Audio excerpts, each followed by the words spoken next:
Hello everyone, Aaron here and welcome back to Leetcode.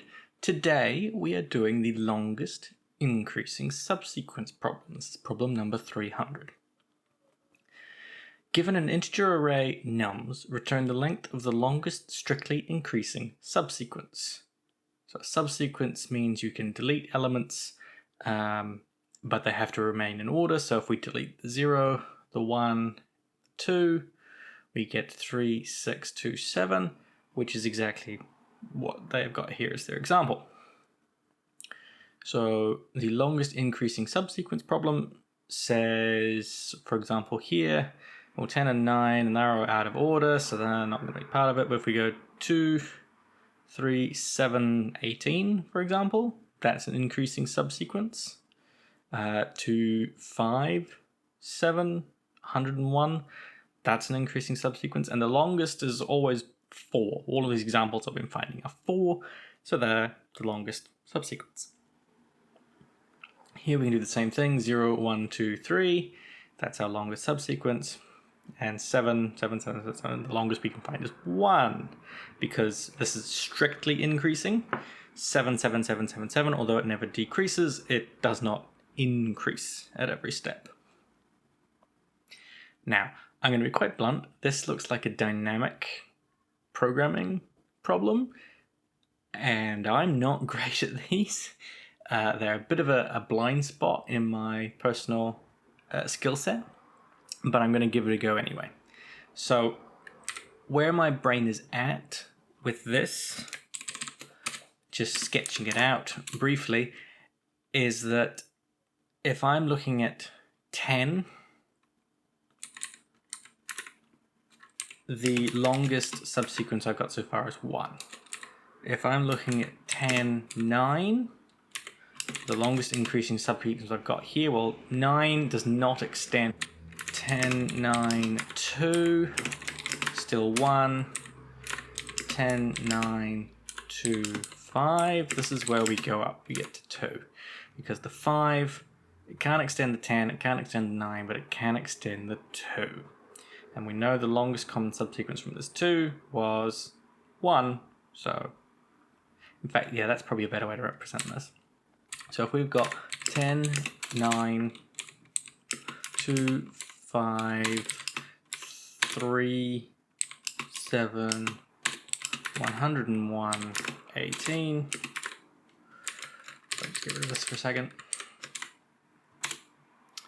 I can start building a parallel array which says, well, the longest thing I've seen so far is 1. 9, look back at everything before it. I can't see anything smaller, so it's 1. 2, look back at everything before it. I can't see anything smaller, so it's 1. 5, I can see something smaller, which is this 2. So I can extend that by 1 to get 2. 3 doesn't extend the 5, but it does extend the 2. So that means it can grow up to 2. 7, well, it can extend the 3 or the 5 or the 2. So the best it can do is to extend a 2 to get to a 3. 101, it can extend anything along here. So it's going to extend the largest, which is 4. And 18 can extend any of these, the largest of which is a 3. So it can grow up to a 4.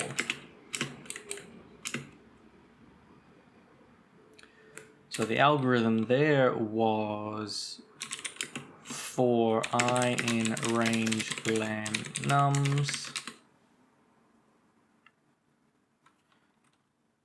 I want to get prev max. In fact, here we go. I want to do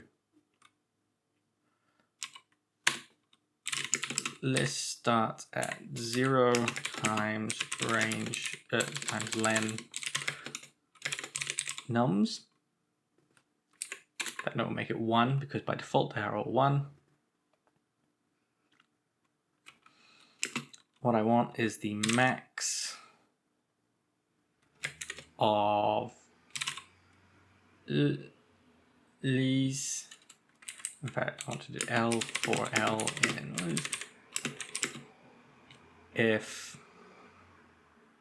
Ooh, no, what do I want to do here?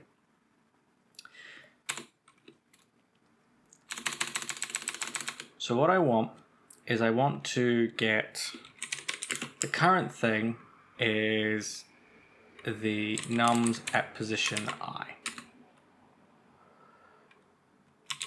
Smaller previous things are all the indices I for I in range len. In fact, now let's go this j. Oops, that's not the right key combo on this editor. J for j in range I if nums I is less than num j is less than current. So this finds me all the indices. So for example, if I'm looking at the 7, this will find me 0, 1, 2, 3, 4. 2, 3, 4, because these are the indices of the values that are smaller than 7. So longest run is max L for L in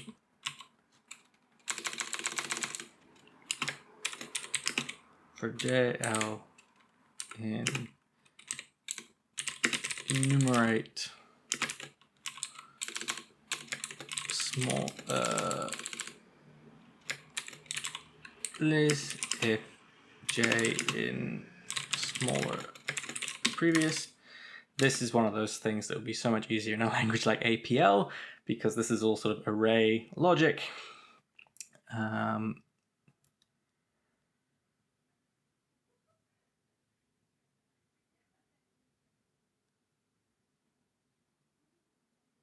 Then I want to do the longest run as that. So then I want to do lis I is longest run plus 1, because we're going to extend it.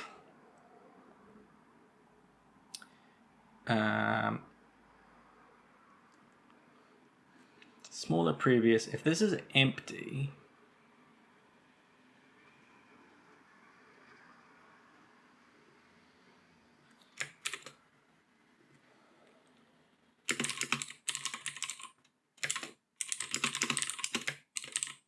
yeah, that's what I want to do. Hang on. So I'm just a bit worried here that the max of an empty list, I don't actually know what that is in Python by default.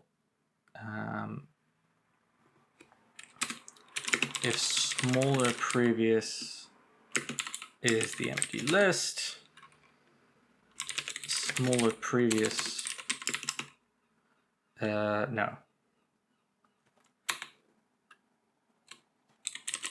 Longest run is equal to 0, else that, and lis I is longest run plus 1, turn max lis. So let's see how this works. So it seems to be working so far. So quickly use all of those. Using the example here, we set this all to 1s to begin with. And then we start going through the indices. 0, 1, 2, 3, 4. On our way up, we look at the current thing. We want to find the indices of all the things that are less than the current index. So if we're looking at the 101, that's going to be everything. If we're looking at the 2, that's going to be nothing. They have to come before it in the index as well. If there were no smaller indices, so there's 2 here, there was nothing, we're going to say the longest run was 0. Otherwise, if we're looking at, say, the 5, we're going to see the only thing we selected was this 2 with a 1. So we're going to say 1.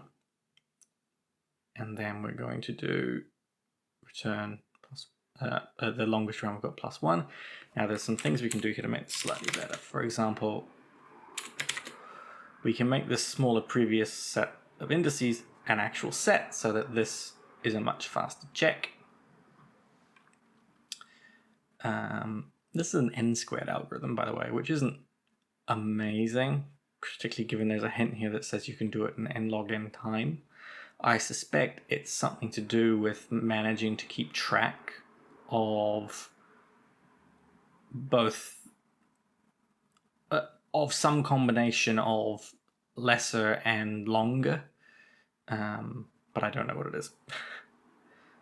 So let's run it on all of the test cases. Nope. Oops, it's never going to be an empty set. Let's change that check to be if not. So if it's empty, give up. There we go. 4441, 441, 441. Let's submit it, see what happens. This may be too slow. We'll see. Depending how strict it is on its n log n. No, it made it. Perfect. I'm normally not good at these dynamic programming ones, but this was a relatively straightforward dynamic programming one. There might be a faster way to do it if you model this on something like a 0-1 knapsack problem.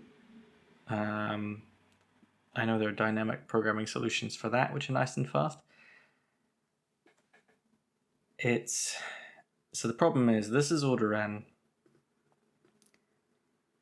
This is order n effectively because I varies with n. And this is also order n because it varies with the length of this. It varies with the length of... it's order n. It's just straight up order n.